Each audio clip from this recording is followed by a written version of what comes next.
Hello and welcome back to the Packs to Cube series here on the Collected Conjuring channel. Today we'll be doing episode number 6, the set being Theros Beyond Death. I'm your host, John Kaz. I'll also be joined later on in the episode by Dom the Bearded Guy for deck building. Before we get into talking about Theros Beyond Death, let's take a quick review over what we've built so far.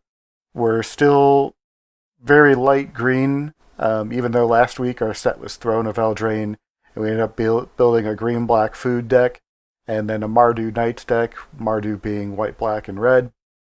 We are still at only 2 green decks, but I'm sure this will balance itself out over time, or as we get into actually drafting the cube, we'll balance out the colors a little bit. I will probably won't get too OCD about it, but I will have that in the back of my mind as we're thinking about what we'll be drafting and what we'll be putting together when we actually get to do some drafting of the cube. So let's move on to today's set. Today's set is Theros Beyond Death, which takes place on the Plane of Theros. Plane of Theros is a very enchantment-heavy deck, so there's a lot of payoffs for playing enchantments. There's a lot of enchantments in the set. There's a set of gods that are technically enchantment creatures. When they're on the battlefield, they're enchantments until you fulfill devotion to that god, which is done by having permanents of the same color that they are. So each pip in a permanent mana cost counts towards the devotion. For all the monocolored gods, the devotion is 5, and then for the multicolored gods, it's 7 to turn them into indestructible creatures. They also have good benefits when they're on the battlefield, so they're very powerful cards. If we open any of those, we'll probably end up playing them. The other mechanic that this set is built around is called Escape. Escape, this is Theros Beyond Death. This is based around Elspeth's escape from the underworld in Theros. When you have a card that has Escape on it, it can also be cast from the graveyard, provided that you exile a certain number of cards from your graveyard in addition to paying its converted mana cost. So they're kind of they kind of prey on each other. So you don't want to have a deck that has too many escape cards in it, otherwise you won't be able to cast them all from the graveyard. But the ones that are good are very, very good. So if we open any of the powerful escape cards, I'm sure that we'll be playing those. As usual, I'll put a link to the MTG wiki in the description of the video. That way, if there's anything else you want to read about the Plane of Theros or the set itself, you can go ahead and do that. And let's save some time, and I'll stop talking, and we'll get right into opening up some packs.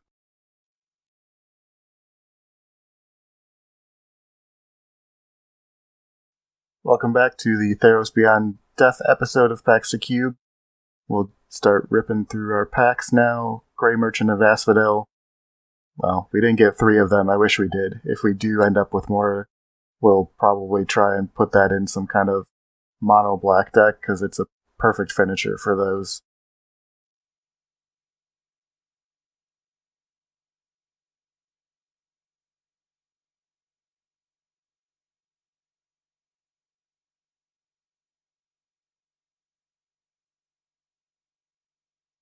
Omen of the Sea, the Omen's cycle is pretty decent all around.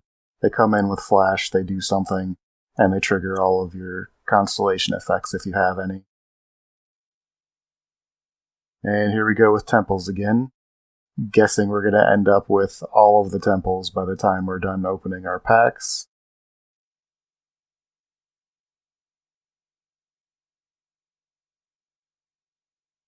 It's our second final death. 5 mana removal spell, but it does exile, so it's a good spell.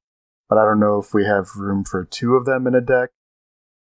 Nightmare Shepherd is a very interesting card. I never actually got to play with it limited. When a creature you control dies, it makes a copy of it, but it's a 1/1. We'll see if we end up building a deck that includes that card in it.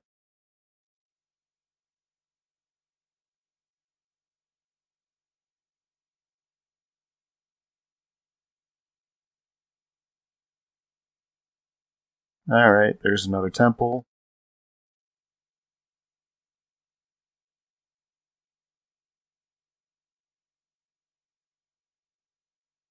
Utopia is a very good constellation card. If we end up building a constellation deck, I'm sure that'll make its way into it.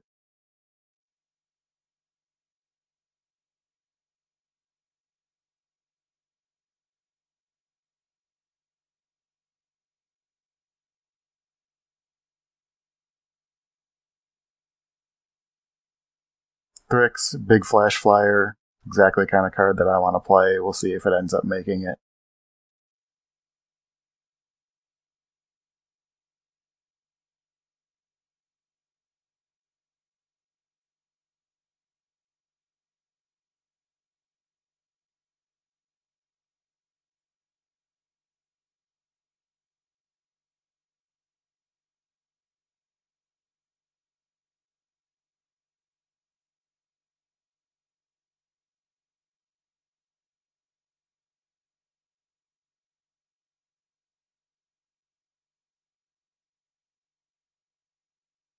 Perforos, the fancy version.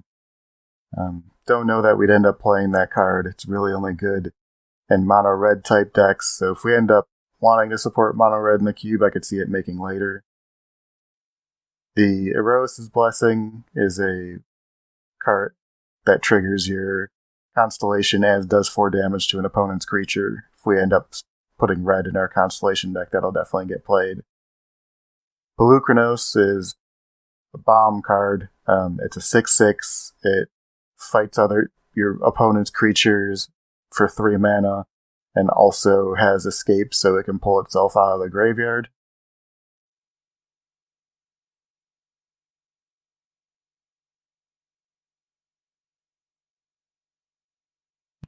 Nyx Lotus I would love to be good, but I don't think it is. Siona is a good card in the constellation decks also.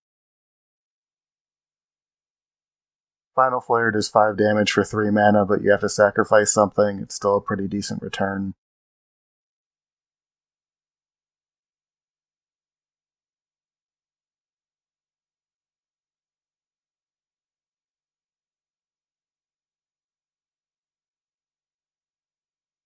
We're not as good if we end up having green in one of the decks.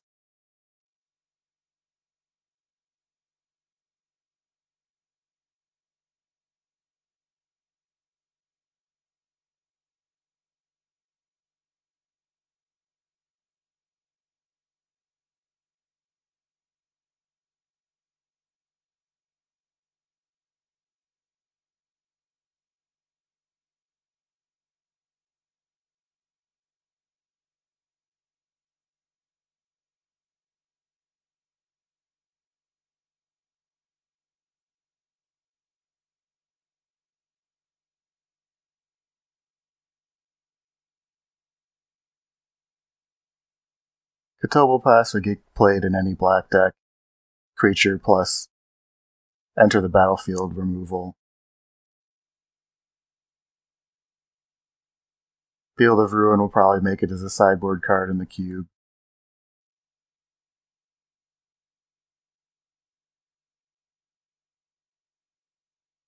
And we're coming up here on the end of the pack opening. So once we're done here, we will come back in a few seconds and get into deck building.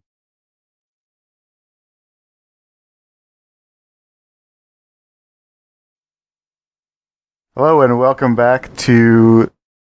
what episode are we on? Probably 6. Yeah, episode 6 of the Packs to Cube series here on the Collected Conjuring channel. Here as always with Dom the Bearded Guy, ready to build some decks with me.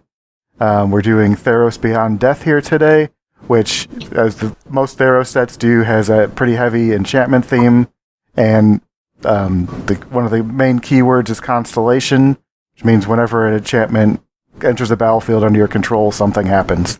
We have one of the best build-arounds for the Constellation theme in Utopia here, so this is absolutely where we're starting here. We've reviewed the pool a little bit. We think we're going to end up in a heavy green, just splashing blue for this Bant enchantments deck. So that's where we will start.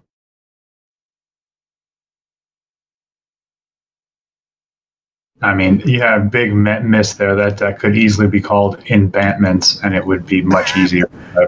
All right. We're changing that.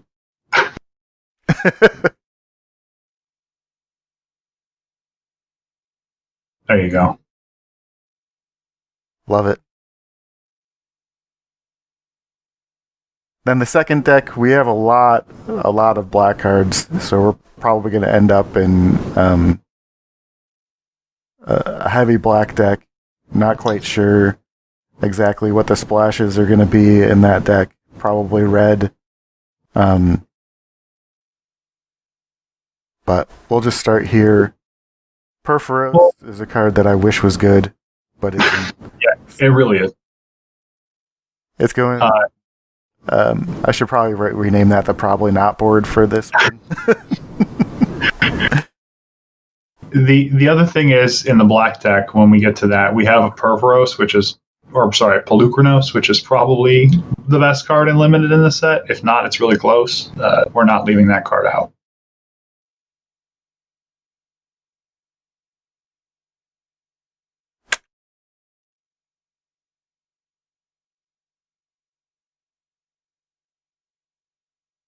Alright, so that's where we'll start the decks. Nyx Lotus goes over with Perforos as something that I'd like to be good, but probably isn't, and probably will never get played. But who knows? So let's start building the Enchantments deck. We'll start here with moving Arasta over. Powerful card that also is an enchantment itself. The Nessian board does not fit on with a plan, but it is a huge creature that is tough to block, or tough to kill, and kill most of your opponent's creatures whenever you attack with it. Clear the way for something else. Or if your opponent can't block, then it'll be able to kill them itself. Renata, another powerful card that is also an enchantment itself. Power is equal to your devotion to green, so however many green pips you have on the board, and then each other creature you control enters the battlefield with a +1/+1 counter.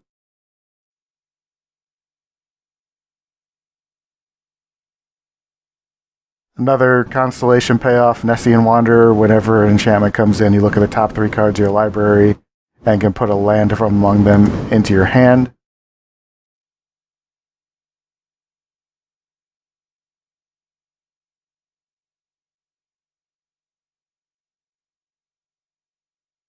So the Arachner is going to make a deck, and I think we're going to have this conversation several times, but it might be the Black X deck, and it might be this deck, because it's not an enchantment. So I would get everything that fits the theme first, and then build the shell of the black deck, and then see where the rest of the green cards go. Okay.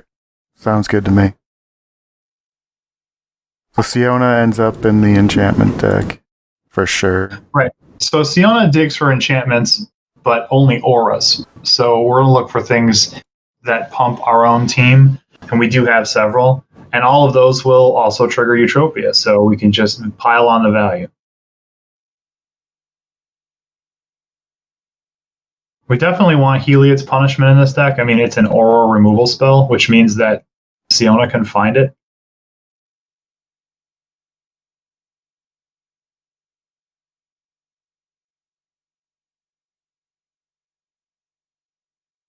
As well, Daxos probably, and Commanding Presence is the big aura that you want to get. I mean, that one really makes it difficult to block. 2/2 first strike, and also grows your team. That card ended a lot of games in this form.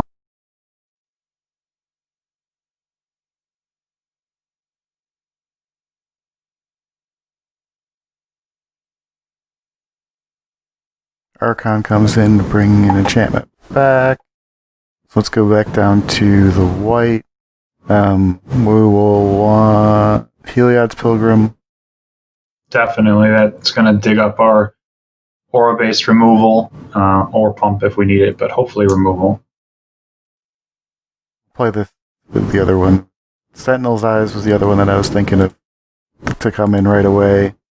Definitely. And that's a kind of card that looks real mopey, and maybe people didn't get it at first, but by the end of the format, it was very important.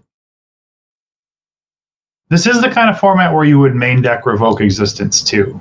Now we're putting it into an environment where there's not only Theros cards, so if we don't want to, that's okay. But if this was just Theros, we'd totally play. Well, we're going to need those cards eventually, so might as well throw it in where it's relevant.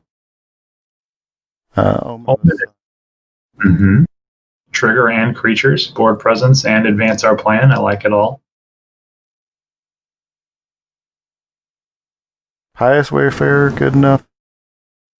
I mean, it would probably make the deck in other circumstances. I feel like this is going to be a case where we have plenty of cards. Okay. Hero of the Pride is really good. Grows your whole team. And we're going a little wide, and we're going to play auras. So I'd probably put them in. Sounds good. Dreadful Apathy is the card that we want to be going to get with our Heliod's Pilgrims. And that we always want to see on top of our deck with our Siona. Yeah. Envoy was a good card in this format, making your aura spells cheaper and also being a good target for them itself. And also being an enchantment to trigger your Constellation. Yep. Everything we're looking to do. Yep. One package. We want one Karametra's Blessing, probably. It's fine. The thing about it is, it's not a Constellation card and it's not an enchantment. Like, it's very good at what it does, but we're going to be so heavy on theme that I don't think we're going to have room for it. Okay. Flicker? I would not to start. Okay. Because we still need to put a bunch of do-nothing auras in our deck. So we don't have a whole lot of room for do-nothings. Okay. And by that I mean cards that we can draw and just stare at for the rest of the game.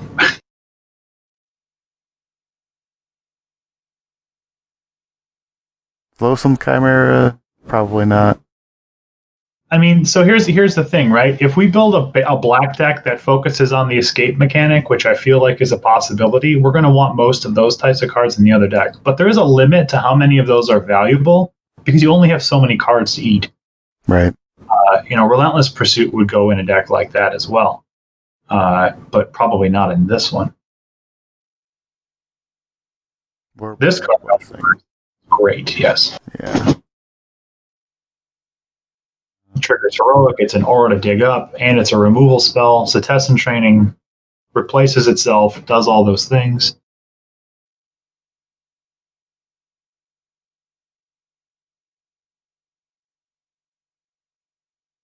Sure, this is just a maybe, but we'll put it in for now. Yeah, I have a feeling that we're not going to be green enough in this deck to want a green 2-drop, but if we were, we would definitely play it. We'll see. Forerunner we definitely want. Yeah, a Forerunner is good. Not 4 Forerunners, but 1 Forerunner. Yeah. Nexus Wardens is reasonable. It keeps you alive. A lot better than you would think. And Skola Grove Dancer is reasonable too. This deck could all of a sudden just got more excited because in all of our conversations, neither one of us brought up the fact that there's 2 Elysian Caryatids. So now the mana base can be base green and we have all this 5-color fixing.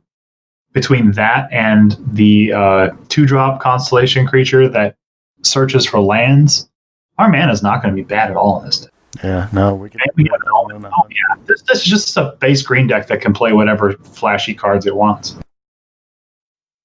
So maybe the Pelucranos just goes in here, and the other deck is black-red. In that case, there's going to be a lot more green cards in here. Yeah. And there's probably already about 50 cards in this pile. Only 35. Oh. Not nearly as bad. Yeah, and we still don't have the Form of the Hydra in here, which I think we want with the Auras theme. Normally not a great card, but with all the Aura searching we have. Or Hydra's Growth, excuse me. It's up in the uncommon pile. Green card. Completely forgot about that card.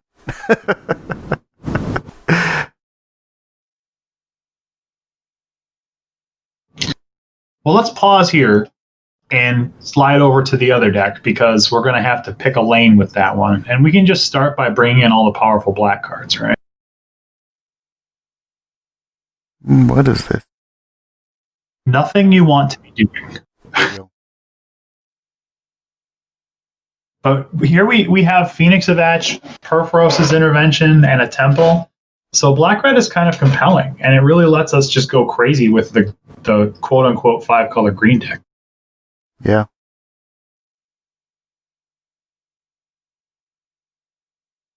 Phoenix of Ash being probably one of the best escape rares that you can get. I mean, and we got Perforos, which is the other one, or Pelucranos, rather.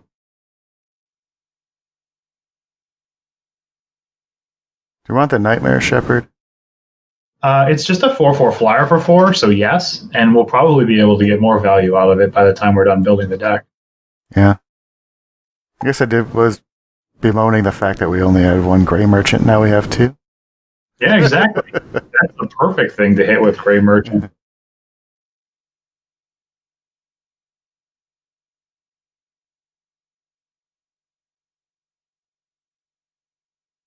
I mean, this deck might just be mono black. There's a ton of black cards in this pool. Yeah.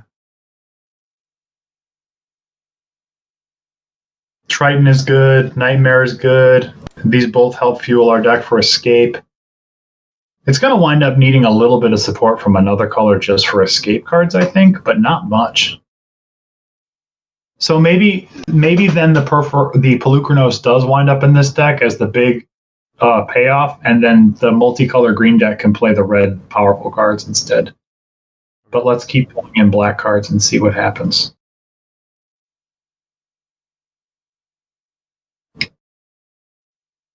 Enemy's fine. It kills itself a lot in this format, but it's okay. Especially if we're going to be extremely heavy black. We're going to need to play more of the black cards. Okay. We play Unenrolled Dreams? No. Damn. Next question.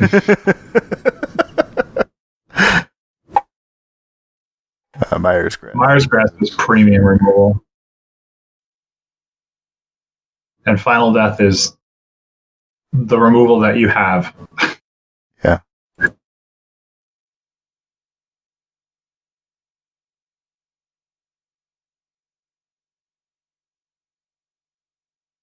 We definitely want Omen of the Dead. That card is going to get something great. And Blight Breath is going to be good here because we're loading up on black pips. Yep. Also, another thing that's great to get a second copy of with the 4-drop rare, the Nightmare Shepherd.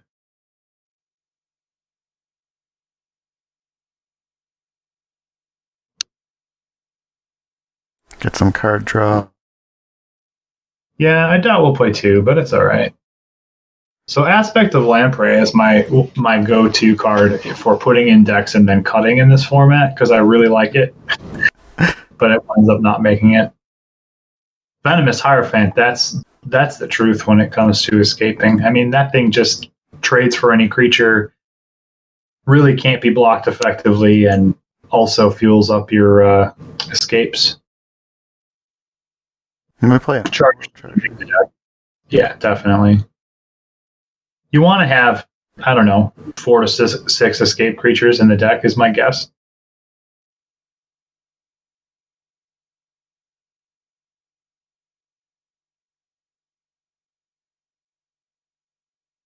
Soul Reaper always makes these decks too. Yeah.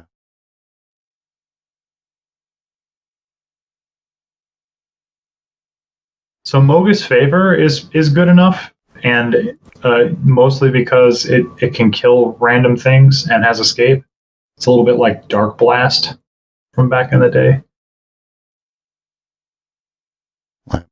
Always makes it. Yeah. All of a sudden, you just burn them out from 10 sometimes. I won't put that in for now. No. We're already at 23 cards, and we still haven't touched another color. Well, there's the 2 red cards, I suppose.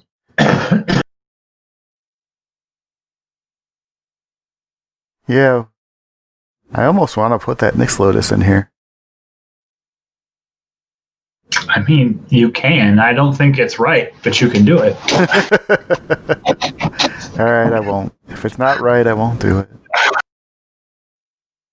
Like, even if I was playing mono black, I still wouldn't play the Nyx Lotus, and I still wouldn't play the Underworld Dreams. Okay.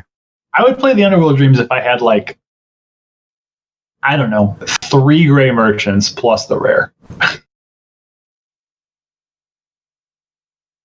All right. Talked me out of it.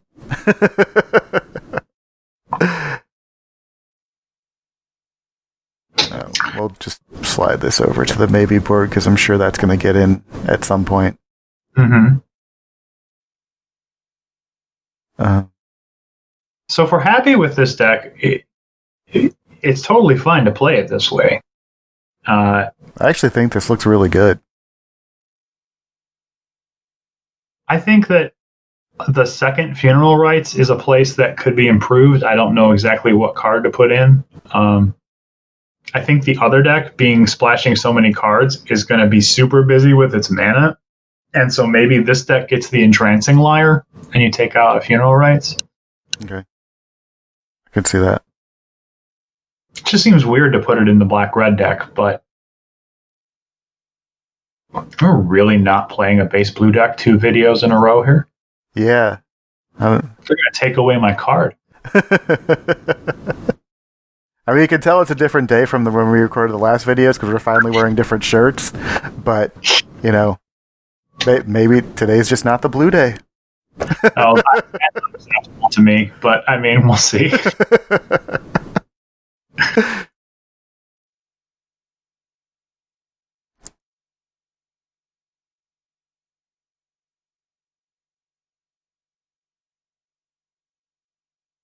So if we leave that deck like that for now and come back over to the other one, you've got how many 5-color fixers already? 2 Elysian Caryatids, and assuming you play the first basic, you have an Omen of the Hunt, right? As well as the 2-drop with Constellation that digs up lands and a ton of enchantment. So one basic on the splash, like for black and blue, let's say, is going to wind up giving you access to something like 5 or 6 sources, which I think is plenty. Yeah. The thing that we want to do is make sure that we're not playing a ton of cards that are heavy commitments in non-green, because we're probably going to have several green and then something like 1 of each. Right. Most of the time. I also think that the more I look at this pile of cards, we don't want the super aggressive cards, right? Like Karamitra's Blessing doesn't make sense. Yeah. 1 Sentinel's Eyes I'd probably run, but I don't think you need both. Like,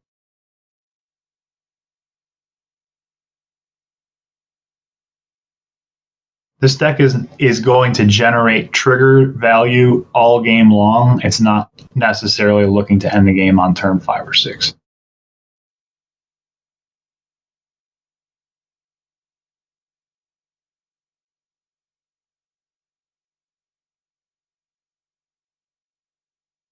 So where do you think we should start with cutting? Is Daxos good enough here? I mean, probably not. Because, again, if we just look at it as it's a base green deck and everything else has to be castable with whatever mana we have, white is not a great look. I'd probably cut one of the heroes too. We're not going as wide. We're going deeper on value. You could cut them both if you wanted to. Because we really want to be playing green cards in the early game. It's going to be like a 10 forest deck, right? Or 9 forest Traveler's Amulet deck that then has like 1 island, 1 swamp, and a few plains. Yeah.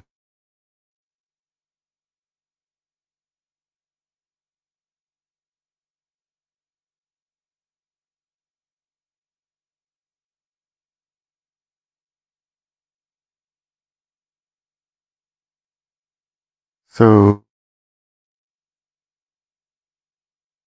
all right. This is not getting cut. Not getting cut.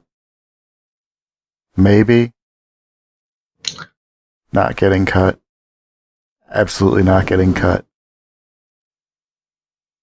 those aren't getting cut. um,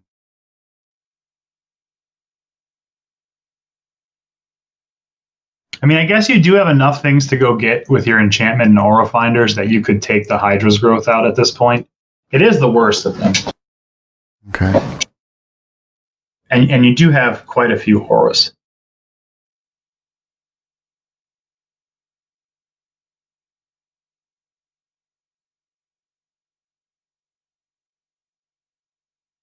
And I suppose that the Omen of the Sun is not a great fit either, because we took out some of the more go wide aggressive parts. Yeah. So it's worth noting that right now we still have the 2 4-drop green escape creatures in no deck, and this deck is super heavy green. They're probably supposed to be in here. Okay. The card is far too good not to play. Voracious Typhon.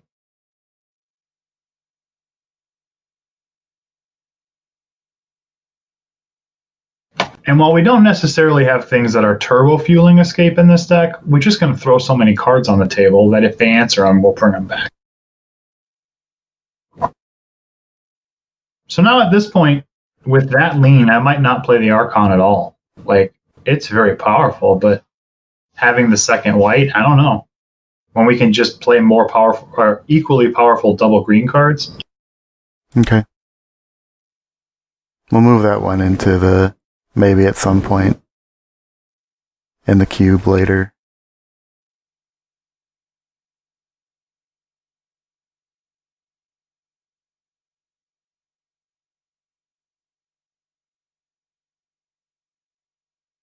So the skirmishers became a lot better in this deck. Yeah. The Wanderer you've got to have. The Caryatids you've got to have. I guess you could go to 1 Heliod's Punishment because it's not a permanent answer.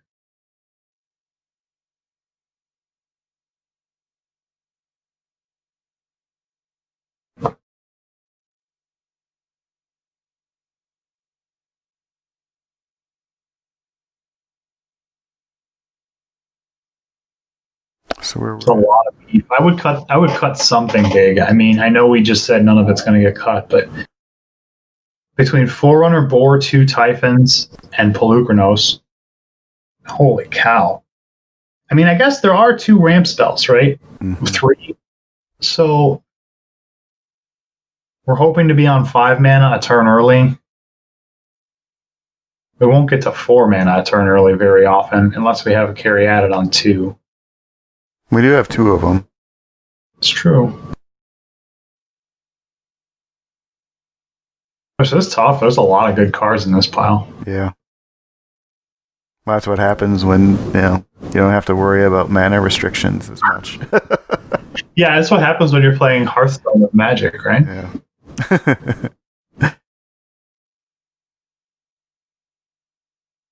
I cut the Transcendent Envoy. It doesn't do anything here.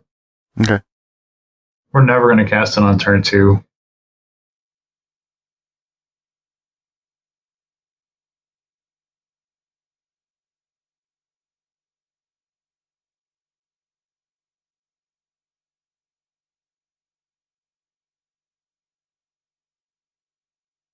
So we're down to 4 more. Hmm.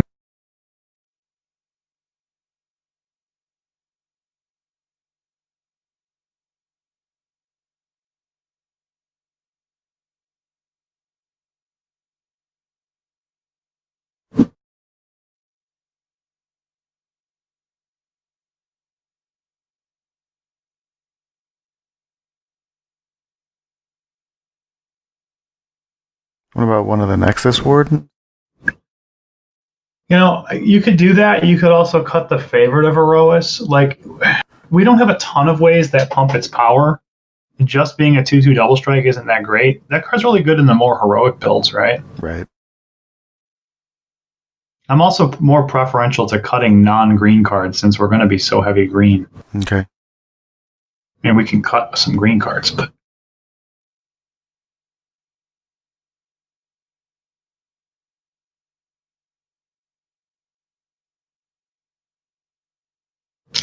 I guess you're going to wind up letting one of the Nexus Wardens go. We still have a bunch of cuts to make, and it's already this tight, so just take one out now. Okay. 2 more to go. I mean, you're playing a ton of mana sources. You could play 16 lands in this deck because you're adding what? The Caryatids and the Omen are just lands. Mm-hmm. Although, as it is, you're probably wanting to play 16 lands and a Traveler's Amulet. I don't know if you want to do 15 lands and a Traveler's Amulet. That's pretty low, especially trying to play 5 mana creatures and 7 mana escapes.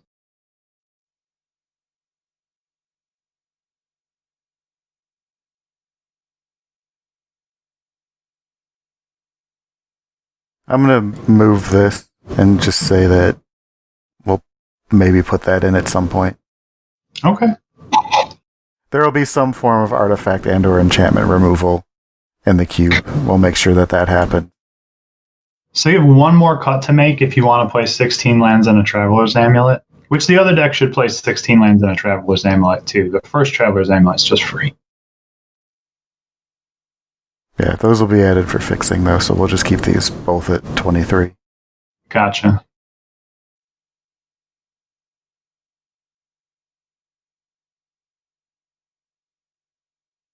Tough last one.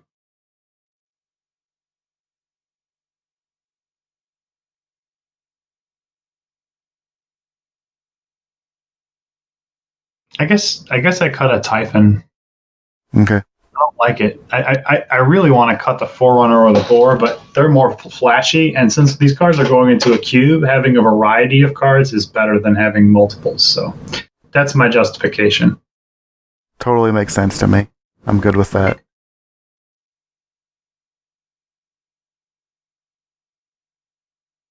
All right. Well, then we've got 2 locked-in decks. It took a little while to get there, but I feel pretty good about them. Yeah, me too. So we have the Enchantments deck, which is mostly green, a little bit of blue, a little bit of white, a little bit of black, because, green does all the mana fixing, so it can do that pretty easily and not have to worry about it. And then the other deck is basically mono black, splashing a couple of powerful red cards. So we've done 2 videos today. We've used one blue card. So I don't know. this is Bizarro world for us. But It's the end times. yeah. But I feel like we're doing it right. So I don't know. If anybody watches these videos, I'm sure they'll tell us we're doing it wrong. But I feel like we've done it as we should. Wait, you're putting these on the internet, right? Yeah. Oh, we're doing it wrong. Oh, yeah. So tell us how we're doing it wrong. And we'll be back next week with Ikoria? Yeah, Ikoria is next. So Bye. have a good one and take care.